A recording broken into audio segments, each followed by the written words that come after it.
পূর্ব বর্ধমান জেলার শহর বর্ধমানে 18 নম্বর ওয়ার্ডের গোলাহাট এলাকায় প্রগতি সংঘের দুর্গাপুজো একটি অন্যতম পুজো। সোমবার জন্মাষ্টমীর পূর্ণ লগ্নে এই পুজোর খুঁটি পুজো অনুষ্ঠিত হয়। উল্লেখ্য, এবছর এই পুজোর দায়িত্ব নিজের কাঁধে তুলে নিয়েছেন এই ওয়ার্ডের কাউন্সিলর তথা বর্ধমান পুরসভার এমসিআইসি প্রদীপ রহমান।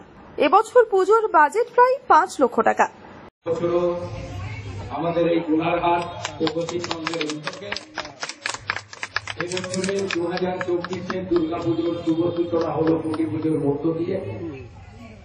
এই দুর্গাপুজোর এবার আমাদের মূল দায়িত্ব নিয়েছেন আমাদের এই ওয়ার্ডের কাউন্সিলর বর্ধমান পৌরসভার এমসিআইসি প্রদীপ রহমান মহাশয়।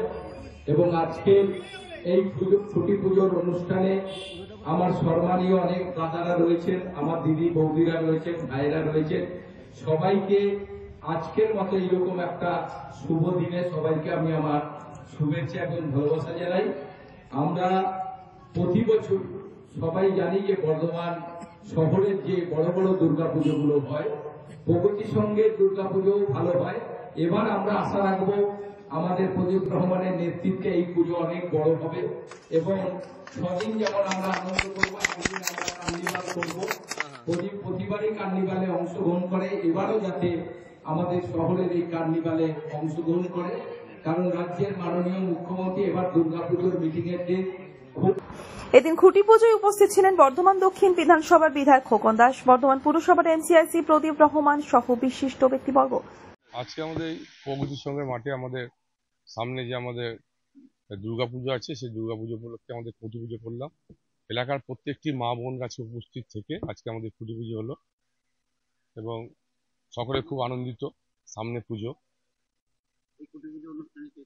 এই খুঁটি পুজো উপস্থিতিতে আমাদের বর্ধমান দক্ষিণের বিধায়ক খোকন দাস মহাশয় এবং আমাদের প্রগতি সংঘের প্রত্যেকটি ক্লাবের সদস্যরা ছিল এবং আমাদের বিশেষ করে আমাদের অনিমা পিসি আমাদের উনি সব সারাক্ষণ থেকে সবকিছু আমাদের আয়োজন করলো।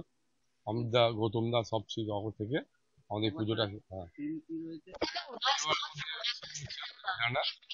আর আনুমানিক আমাদের 5 লাখ টাকার মতো আমাদের বাজেট হবে। আমি আশা করব পুজো দেখার জন্য খুব ভালো লাগবে আপনাদের। আমরা আসুন প্রগতির সঙ্গে পুজো দেখতে। পূর্ব বর্ধমান থেকে তন্ময় ঘোষের রিপোর্ট, আনন্দ বার্তা।